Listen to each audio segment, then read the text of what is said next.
बस एक महीने का बेच दो, दूसरे महीने का खरीद लो। बट यहाँ पे आपको क्या करना है, इतने सारे कैलकुलेशंस करोगे। मोस्ट ऑफ टाइम क्यों लोग रोते रहते हैं कि मुझे फ्यूचर्स में लॉस हो रहा है। तो ये जो कैलकुलेशंस आप करते हो, सालों साल रोल ओवर कर सकते हो आप। जैसे यहाँ से अक्टूबर खत्म हो जाएगा, नवंबर दिसंबर 2022 का जनवरी में जैन मेरे पास ऐड हो जाएगा, तो मतलब ये 3 महीने का रोटेशन रहेगा, तो मैं साल भर आप प्रॉफिट में भी रोल ओवर कर सकते हो, आप लॉस में भी रोल ओवर कर सकते हो। क्योंकि जैसे जैसे आपका लॉस होगा, आपको मार्क टू मार्क, मतलब उसे बोलता है एम टू एम लॉस, या तो फिर प्रॉफिट होता है टू मार्क प्रॉफिट, उसे बोला जाता है एम टू एम प्रॉफिट। आपके अकाउंट में शाम में बिल बन जाता है और आपको प्लस या माइनस जो भी है वो आपके अकाउंट में क्रेडिट या डेबिट हो जाता है। तो कितनी बार आपने ये कैलकुलेशन प्रसाद सर या गोयल सर किए हैं?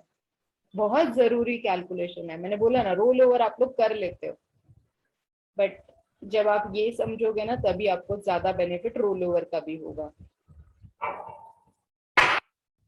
अब तक ये मुझे किया है कैलकुलेशन, ये फ्यूचर्स में तो नहीं, लेकिन जैसे तो इंट्राडे में करते थे तो ये कैलकुलेशन हम करते ही थे, मैं और मेरे ब्रदर, कि अभी इतना हमने लॉस दे दिया, दोबारा से वो जो रैट स्ट्रेटजी आपने बताई थी दोबारा से लेते हैं तो पीछे वाले का भाई ब्रोकरेज लगा लो, उसका टैक्सेस लगा लो, तो हमको अभी इतना अगर हम प्रॉफिट लेते हैं तो ये सब काट के इतना ही हमारे पास बैलेंस बचेगा। तो जो चीज आप ये बता रहे हैं ये किया था हमने। ओके, फ्यूचर्स में आपने किया था राइट? फ्यूचर्स में नहीं, इंट्राडे में एक्चुअली। इंट्राडे में नहीं, ये फ्यूचर के रोल ओवर के कैलकुलेशंस आपने देखे होंगे कितने अलग तरीके से हमने किए हैं। हमने प्रीमियम काउंट अलग किया है, है, यस यस, हमने हाँ बिल्कुल। काफी सारी चीजें काउंट करके, पहले हमने एडिशन किया है, फिर मल्टीप्लीकेशन किया है, फिर हमने डिवाइड किया है, फिर हमने वापस एडिशन करके कैलकुलेशंस किए हैं। तो वो जो एक एग्जैक्ट फिगर मिला है, तब जाके आपका एग्जैक्ट प्रॉफिट भी वही से शुरू हो जाता है। Clear Prasad sir, roll over? Yes yes, got it. हाँ, यहाँ पे एक सिंपल डेफिनेशन मैं आपको बता देती हूँ।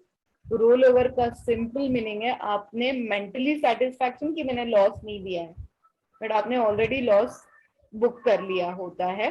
वो लॉस अगले महीने में कैलकुलेट करना बहुत जरूरी होता है, तभी जाके फ्यूचर में आपको बेनिफिट होता है। देन यहाँ तक क्लियर? अब zero loss strategy yes futures में, फ्यूचर क्लियर? बहुत सिंपल है फ्यूचर में, यस। बहुत ज्यादा सोचने की जरूरत नहीं है आपको। मतलब इस तरीके से आप काम कर सकते हो, ऐसे सोचा था क्या? कोई स्टॉक में अगर हम लोग बुलिश रहेंगे तो ऐसा बैठना है, बियरिश रहेंगे तो ऐसा बैठना है, या ऐसे ही बैठ सकते हैं? आप बताओ अभी आपके दिमाग में क्या चल रहा है? मतलब जीरो लॉस स्ट्रेटेजी अगर आप बिठाना चाहते हो, रैंडमली बिठा सकते हो या इवेंटली बिठा सकते हो या कोई भी स्टॉक में बिठा सकते हो, ये आप अब मुझे बताओ। अभी आपको स्ट्रैटेजी समझ में आ गई? तो क्या ये फ्यूचर्स में ही कर सकते हैं क्या? यस, ये फ्यूचर्स में ही होगी। अलग अलग तरीके रहेंगे। ऑप्शंस फ्यूचर्स के लिए अलग स्ट्रैटेजी रहेगी, कैश फ्यूचर्स के लिए अलग स्ट्रैटेजी रहेगी। अभी ये जो फर्स्ट स्ट्रैटेजी मैंने जो दिखाई है आपको, ये सिर्फ फ्यूचर्स के लिए रहेंगी। Okay okay. आपको मिल रहा है प्रसाद सर आपका आंसर? कोई भी स्टॉक में आप कर सकते हो। मुझे अभी मतलब पता नहीं, करेक्ट है पता नहीं, मुझे लगता है किसी में भी कर सकते हैं, मूवमेंट तो देगा ही। डन, इतना आपको पता है। तो फिर मूवमेंट कब होती है ज्यादा स्टॉक में, वो अब आप मुझे बताओ। आप ही दो आपका आंसर, आपको ही मिलेगा, बहुत अच्छे से आप आंसर कर सकते हो।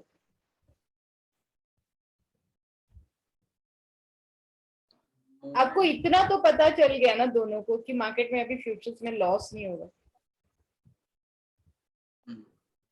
ये कंफर्म हो गया।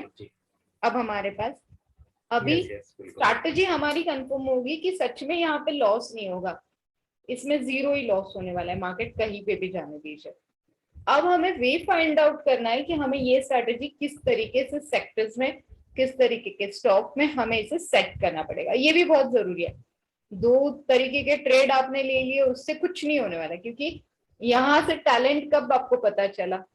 स्ट्रैटेजी का टैलेंट क्या है? प्रॉफिट बुकिंग सबसे बेस्ट टैलेंट है यहाँ पे कि प्रॉफिट बुकिंग, मतलब बहुत अच्छे से हमें ब्रेन इस्तेमाल करना पड़ेगा प्रॉफिट बुकिंग के लिए। तो अब आपको अगर स्टॉक सेलेक्ट